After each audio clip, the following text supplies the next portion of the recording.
Baik, Assalamualaikum warahmatullahi wabarakatuh. Selamat pagi semuanya. Bagaimana kabar kalian semua? Sehat-sehat saja kan? Nah, kalau misalnya sehat semua, pastikan kalian sudah mengenakan masker semuanya dan eh, selalu menjaga jarak supaya terhindar dari penyakit COVID-19 di masa pandemi ini. Nah, coba kalian perhatikan eh, sekeliling kalian. Ada tidak? Ada yang merasa di kiri, kanan, atau depan belakang kalian ada yang merasa kalau kawan-kawan kalian tidak datang? Ada semua. Berarti kalau misalnya ada semua, berarti kalian semangat dalam pembelajaran pertemuan hari ini. Oke, sebelum pembelajaran dimulai, alangkah baiknya kita akan mengawali dengan pembukaan doa. Ketua kelas, tolong siapkan.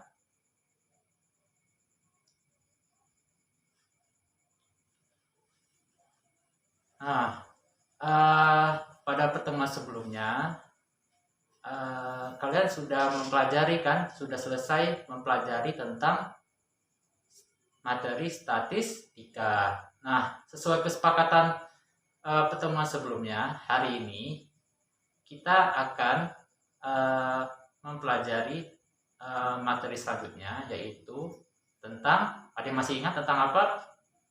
Ya, tentang peluang. Nah, coba kalian sebutkan contoh-contoh peluang yang ada di dalam kehidupan sehari-hari. Nah, ada yang bisa menjawab contoh-contoh dalam peluang? Apa saja? Ya, apa saja tuh tadi? Peluang apa? Peluang terambilnya bola. Apalagi? Ya, apalagi? Peluang terambilnya dadu. Ya, satu lagi. Peluang pemilihan ketua kelas. Iya, benar. Nah, sesuai dengan penjelasan contoh-contoh dari kawan yang kalian sebutkan tadi, itu sudah termasuk dalam contoh-contoh peluang. Nah, sebelum pembelajaran lebih lanjut, pada pertemuan hari ini, Bapak harap kalian bisa memahami tentang konsep peluang. Terus yang kedua, memahami ruang sampel. Dan yang terakhir, memahami titik sampel. Nah, dari contoh-contoh yang kalian sebutkan tadi, itu sudah termasuk peluang. Nah, coba kalian salah satu orang sebutkan atau jelaskan tentang pengertian dari peluang. Apa saja? Coba sebutkan. Nilai kemungkinan. Ya, jadi peluang adalah nilai kemungkinan dari suatu kejadian. Nah, sebagai contohnya yang lebih jelas, nah kalian pernah tidak membuka suatu aplikasi? Nah, aplikasi ini aplikasi yaitu ramalan cuaca. Nah, misalnya nih kalian mengecek suatu di kota A. Nah, di kota A, di aplikasi ramalan cuaca tersebut dikatakan bahwa kota A akan kemungkinan terjadi hujan sekitar 84%. Nah, nilai kemungkinan 84% itulah ini disebut dengan peluang. Nah, dengan memahami konsep peluang, kita bisa memprediksi suatu kejadian yang akan datang dan akan mendapatkan informasi yang lebih akurat. Nah, dalam peluang ini ada juga beberapa istilah penting. Nah, sini terdapat beberapa istilah, ada 3 istilah dalam peluang. Yang pertama itu tentang ruang sampel. Ada juga yang kedua, yaitu tentang titik sampel. Dan yang terakhir yaitu tentang kejadian. Coba kita tahu nih tentang ruang sampel. Apa itu ruang sampel?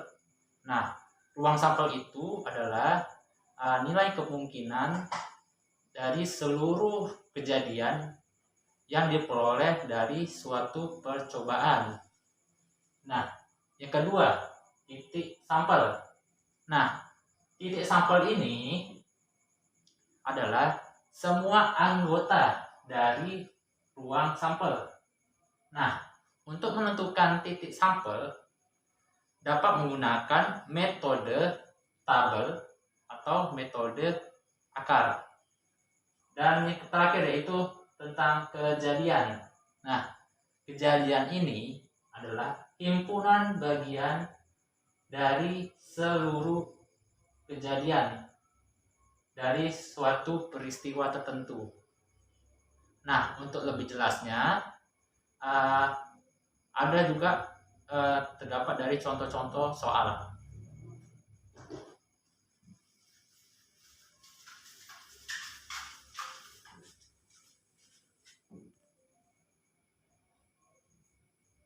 Nah, contoh yang pertama yaitu peluang terambilnya satu buah dadu. Nah, coba kalian bayangkan kalau satu buah dadu lempar sekali. Nah, di mata dadu itu ada apa aja mata dadunya? Ada mata dadu 1, ya, 2, 3, apalagi 4, 5, dan 6. Nah, sekali kita lempar, itu ruang sampelnya atau seluruh kejadian yang mungkin terjadi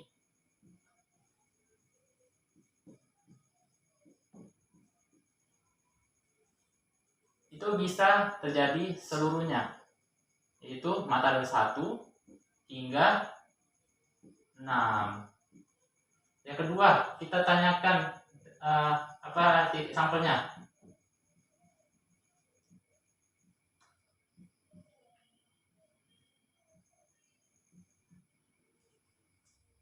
Kan tadi sebelumnya titik sampel adalah semua anggota dari ruang sampel.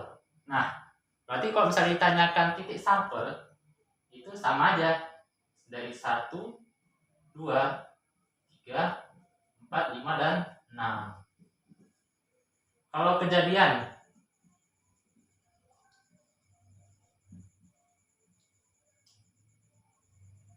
nah misalkan tadi kan kalian sudah melempar satu kali saja nih. Nah, kejadian yang mungkin terjadi dalam satu kali itu bisa saja muncul mata dadu 1 hingga 6. Itu dia. Misalnya lempar sekali, itu bisa muncul mata dadu 1, mata dadu 2 hingga 6. Sudah mengerti kan? Nah, ada juga contoh yang kedua.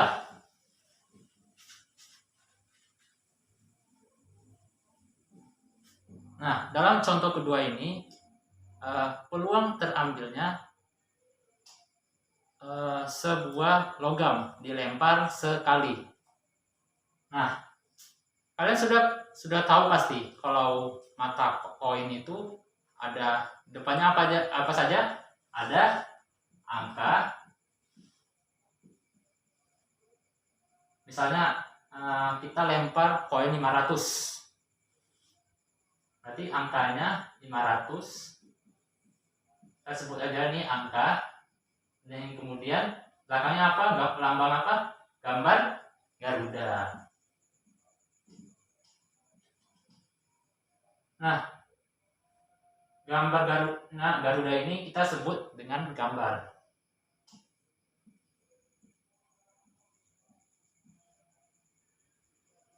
Jadi kalau misalnya ditanyakan ruang sampelnya, berarti ruang sampelnya adalah seluruh kejadian yang mungkin terjadi. Berarti ditanyakan kalau misalnya lempar sekali, berarti seluruhnya itu ada angka dengan gambar.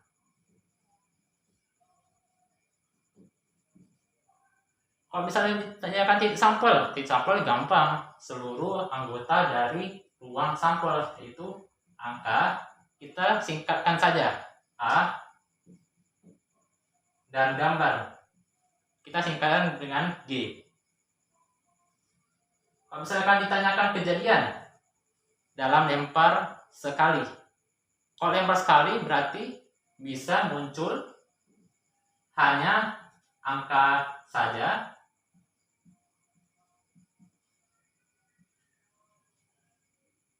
Dan yang kedua, kalau lempar sekali juga pasti muncul gambar ya.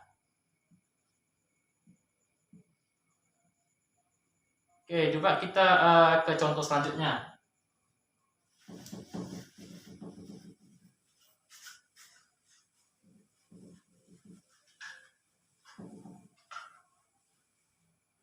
Nah, contoh selanjutnya dengar ya. Peluang terambilnya koin dan sebuah mata dadu dilempar sekali. Nah, ini berbeda kan dengan contoh satu kedua. Nah, pada contoh yang satu kedua itu kan munculnya hanya satu benda. Nah, yang ini berbeda. Ini ada koin dengan dadu. Coba ya. Nah, untuk menentukan ruang sampelnya berapa, kita harus menggunakan metode tabel. Coba kalian perhatikan bagaimana cara mengisi dalam bentuk tabel.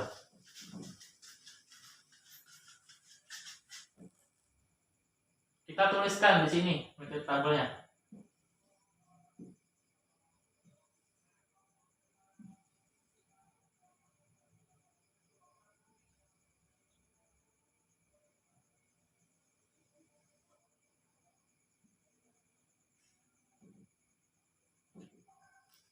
Kalau misalkan seluruh kejadian dalam pelemparan satu kali sebuah mata dadu. Kalau ada yang masih ingat apa saja kalau mata dadu itu 1 hingga 6 ya.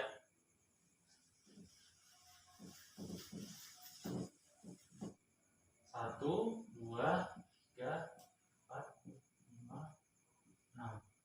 Kalau misalkan dalam koin, nah udah tahu kan, itu munculnya angka dengan gambar. Nah, ini biasanya kita untuk pengisian kolom yang kosong ini, kita perhatikan, kita tuliskan dalam bentuk huruf L ini. Nah, berarti pengisiannya itu A1. Kalau ini apa? Ya, A2. Ini apa lagi? A3. Dan seterusnya A4, A5, A6. Kalau ini seperti biasa untuk pengisian kolom yang kosong dalam bentuk L, berarti G1. Ini apa? G2. Dan seterusnya G3, G4, G5, dan G6. Nah, yang kolom-kolom kosong itulah ini disebut dengan ruang sampel.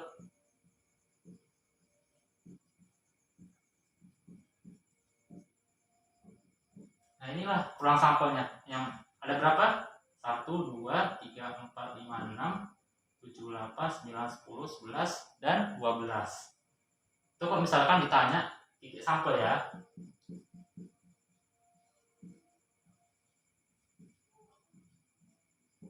Ruang sampelnya berarti A1, A2, A3, A4, A5, A6, G1, G2, G3, G4, G5, dan G6. Titik sampelnya ya anggota semua dari ruang sampel. Berarti ada 12. Kalau misalnya kejadian, pasti sudah tahu kan, kalau misalkan dilempar sekali, kejadiannya hanya dari salah satu ini. Misalkan pelempar sekali hanya ini A1, hanya muncul angka dengan mata dadu 1, bisa juga angka dengan mata dadu 3 dan seterusnya hingga munculnya hanya muncul gambar dengan mata dadu angka 6. Nah, mudah kan kalau misalkan dalam penyajian bentuk tabel. Nah, ada juga nih, misalkan menentukan dalam metode akar dengan contoh soal seperti berikut. Pelemparan sekali angka koin 2 koin. Nah, kalau 2 koin berarti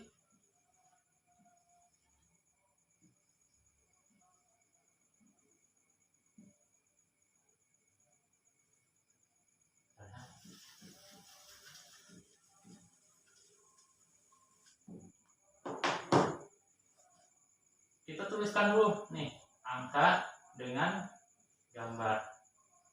Ini untuk koin 1 ya.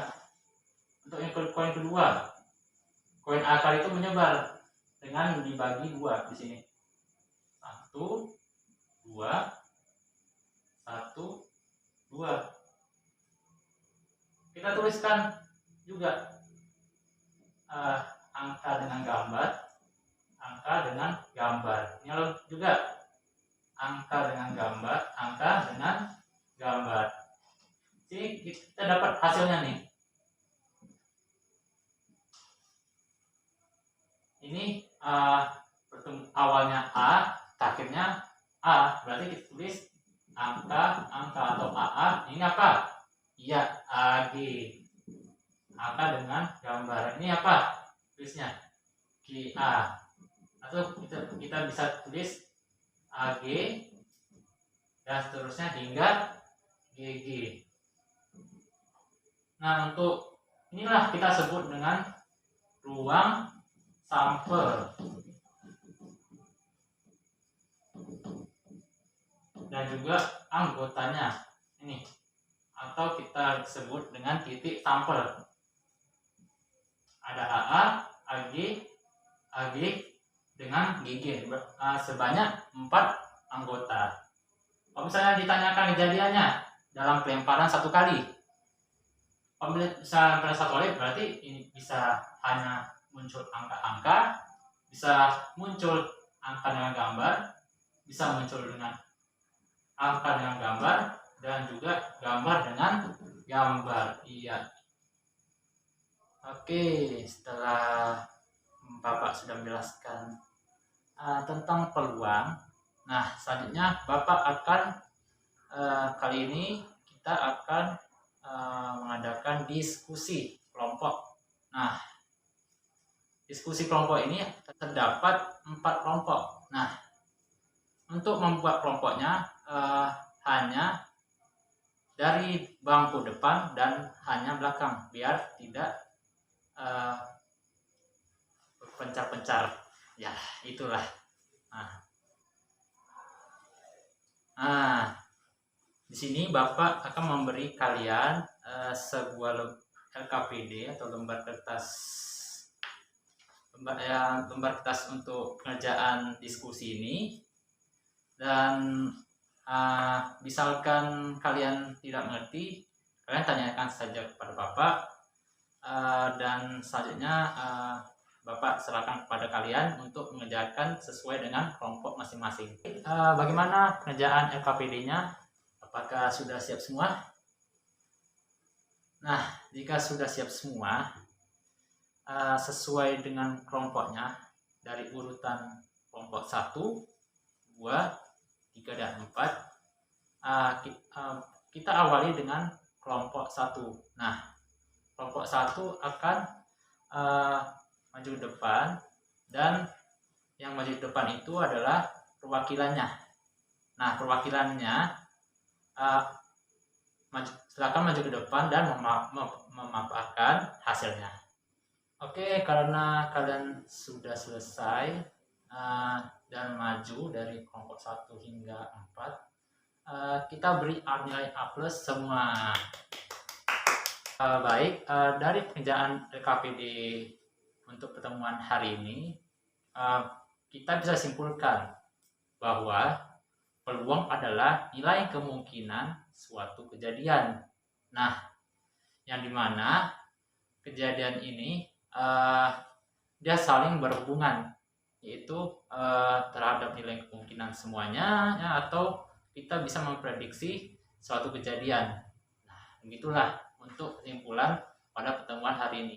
Nah, untuk pertemuan selanjutnya, kalian baca-baca peluang. Nah, peluangnya ada dua nih, peluang teoretik dengan peluang empirik. Nah, oke, sekian untuk pertemuan hari ini. Baik, hanya itu saja untuk pertemuan kali ini. Kalian baca-bacalah agar kedepannya kalian dapat gampang memahami untuk materi selanjutnya. Oke, sekian untuk hari ini. Bapak tutup. Wassalamualaikum warahmatullahi wabarakatuh.